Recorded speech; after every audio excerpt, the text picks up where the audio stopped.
Da paura a senza paura. Come acquisire sicurezza di sé e non lasciarsi frenare dagli errori. Mi capita spessissimo di seguire persone che vengono completamente bloccate e frenate dalla paura. Potrebbero tranquillamente avere un progresso, un successo, ma purtroppo non riescono ad arrivare a questi risultati perché sono frenati e completamente bloccati dalla paura. In questo video ti parlo di questo aspetto della paura e della sicurezza di sé, cercando delle soluzioni pratiche che potrai subito applicare anche nella tua vita.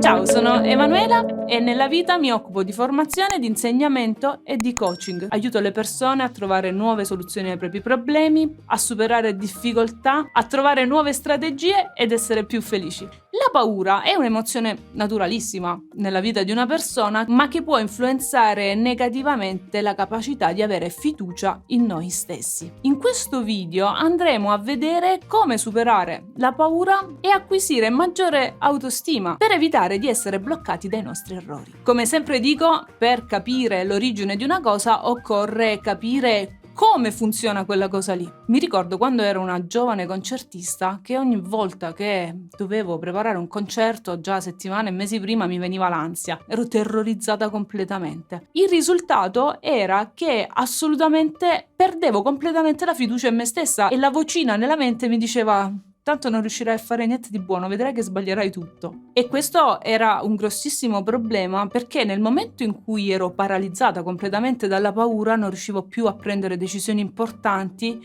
e ad essere felice. Per superare la paura è molto importante capire come la paura va a influenzare la nostra autostima. Quando siamo spaventati, di solito, e questo lo vedo anche nelle persone che seguo come coach professionista, capita che la persona è spaventata, ha paura e invece di concentrarsi sui propri punti di forza si concentra sui propri difetti e sui propri punti deboli. Questo porta inevitabilmente ad avere pochissima fiducia in se stessi, perché giustamente se io vedo soltanto i miei lati negativi e i miei punti deboli, non potrò avere tanta fiducia in me stessa. E quindi per superare la paura è necessario focalizzarsi non sui nostri punti deboli, che poi abbiamo tutti i nostri punti deboli, ci mancherebbe, però quando vogliamo superare la paura è molto importante concentrarsi sui nostri punti di forza e sui successi che noi abbiamo avuto durante la nostra vita, perché sicuramente avremo avuto dei momenti di successo e di gratificazione. Quindi bisogna concentrarsi su queste cose positive.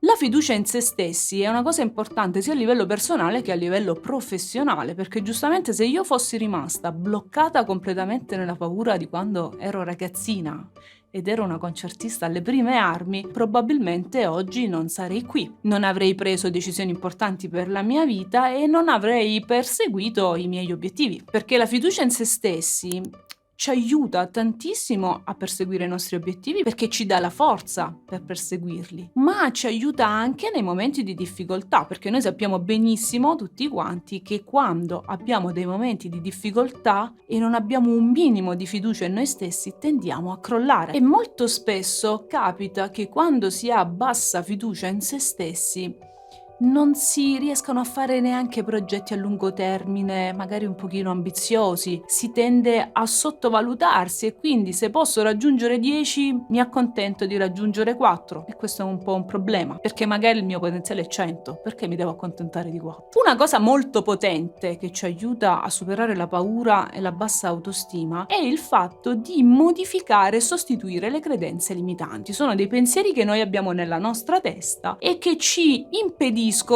di raggiungere i nostri obiettivi. Facciamo un esempio pratico. Quando io ero ragazzina ero molto insicura di me stessa, ero molto timida e quindi pensavo di non essere abbastanza brava per poter fare la concertista, per potermi diplomare in conservatorio e per poter fare la professione di musicista. Quando io invece mi sono resa conto che questa era una credenza che era nata nella mia mente e che non era assolutamente reale, che invece avevo delle buone qualità e una buona capacità anche di programmazione a lungo termine, che riuscivo comunque a fare le mie cose, ho sostituito questa credenza con una frase che mi continuavo a ripetere nella mente che era: io sono brava e riesco a raggiungere qualsiasi obiettivo. E non è una frase da megalomani, ma è soltanto un modo per riconoscere se stessi e dire: anch'io ho la capacità di fare le cose come le fanno tutti gli altri, non ho nulla in meno rispetto agli altri, con una buona programmazione e una buona dose di lavoro posso raggiungere qualsiasi obiettivo desidero. E sì, perché noi tutti quanti abbiamo sempre un dialogo interno, abbiamo quella vocina nella testa che ci dice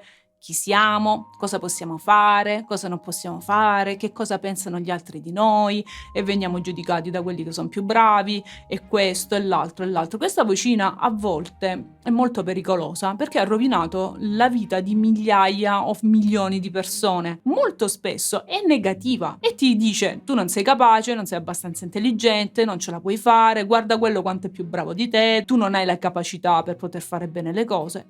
Questo è un grosso problema, perché la vocina ci può veramente rovinare la vita. Quindi quando noi andiamo ad ascoltare la vocina nella testa dobbiamo stare molto attenti, perché la vocina nella testa può creare dei grossi danni. Dobbiamo essere consapevoli di quello che la vocina ci racconta e andare a sostituire quello schema con uno schema più positivo. Incominciare magari, facciamo un esempio pratico, a dire: se mi organizzo bene la mia giornata, i miei obiettivi a medio-lungo termine, anch'io posso raggiungere quello che desidero, con un po' di sforzo, con gli errori ovviamente del caso, perché non siamo perfetti. Ognuno di noi fa i propri errori e ha le proprie difficoltà, però alla fine raggiungerò quello che io desidero. Questa è una cosa molto molto importante. Un altro aspetto molto importante è avere una mentalità di crescita. La mentalità di crescita è una cosa veramente fondamentale, e quando una persona che inevitabilmente, perché tutti facciamo errori, tutti abbiamo dei fallimenti nella nostra vita, questo è normale e sarebbe strano se non fosse così, la persona che ha una mentalità di crescita, invece di essere indebolita dai propri errori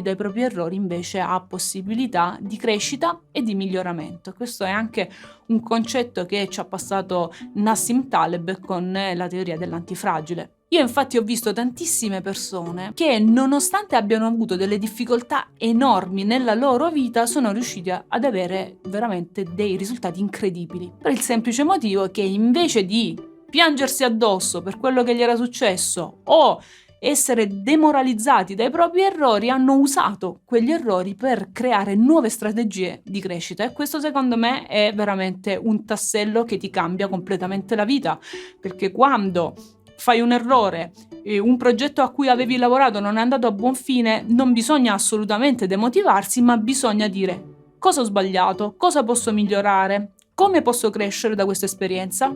E nel momento in cui capita di avere dei fallimenti o commettere degli errori, c'è un elemento che veramente può fare tanto la differenza nel successo o nell'insuccesso, che è l'autocura. Vuol dire prendersi cura di se stessi sia a livello fisico che mentale. Ha tantissime caratteristiche. Potremmo pensare per esempio al fatto di fare attività fisica, fare meditazione, fare yoga, andarsi a fare una passeggiata, avere un'adeguata cura per esempio del proprio aspetto fisico. È molto importante questa cosa, perché, come dico spesso anche ai miei allievi e ai miei clienti di coaching, se noi non vogliamo bene a noi stessi e non ci prendiamo cura prima di tutto di noi stessi, come possiamo pensare di poter vivere una vita piena, appagante e felice, se prima di tutto noi non ci vogliamo bene e non ci prendiamo cura del nostro fisico, della nostra mente? Quando ci prendiamo cura viviamo meglio, possiamo lavorare meglio e molto più sicuri anche di noi stessi. E l'autocura ci permette in maniera trasversale di affrontare meglio, con più forza e con più energia, anche tutte le sfide della vita,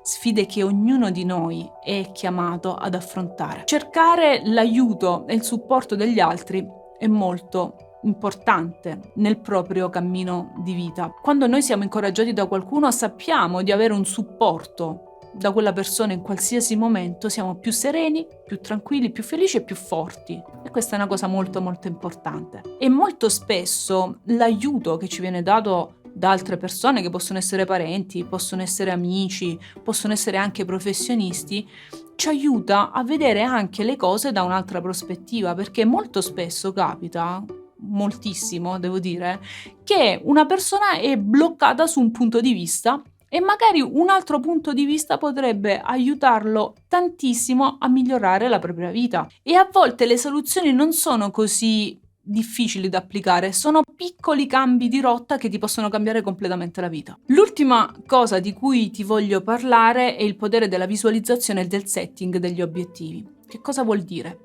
Il setting degli obiettivi e la visualizzazione sono due cose secondo me molto importanti, perché la visualizzazione degli obiettivi ci aiuta a immaginarci in un altro contesto quando i nostri obiettivi sono stati già raggiunti. Voglio diventare un professionista in un certo campo, mi visualizzo già come sono, cosa sto facendo, che tipo di percorso ho fatto per raggiungere questa cosa.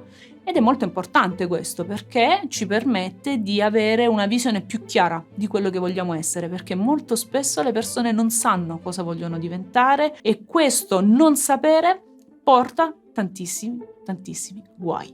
Una volta che abbiamo una visione chiara di quello che vogliamo realizzare, il setting degli obiettivi ci aiuta a formulare una strategia per andare a raggiungere quella situazione attraverso una serie di obiettivi intermedi. E quindi andiamo a fare il cosiddetto piano d'azione. Il piano d'azione è quando io mi siedo a tavolino e comincio a dire: ma io per diventare un bravo sassofonista che cosa devo fare? Devo fare questo e quest'altro, e suddivido il grande obiettivo in piccoli obiettivi e vado a raggiungere quello che voglio. In questo video quindi abbiamo visto un po' di punti importanti che sicuramente possono essere un punto di inizio per incominciare a cambiare la propria vita. Quindi tutto può essere affrontato, la paura può essere dominata, perché la paura è una cosa normale nella vita di una persona, perché se noi vivessimo completamente senza paura anche quello sarebbe un problema, porterebbe altri guai, a patto che non vada a interferire con il nostro progetto di vita. Se questo succede, ci sono milioni di strategie per poterne venire fuori. Da Emanuela per il momento è tutto. Io sono sicura che questo contenuto potrà esserti utile. Fammi sapere nei commenti che cosa ne pensi, se hai esperienze da raccontare, come hai fatto tu a superare la paura, come sei uscito da situazioni di paura, trasformando la tua vita. Da Seriate è tutto e io ti do appuntamento alla prossima pillola di coaching. Ciao ciao!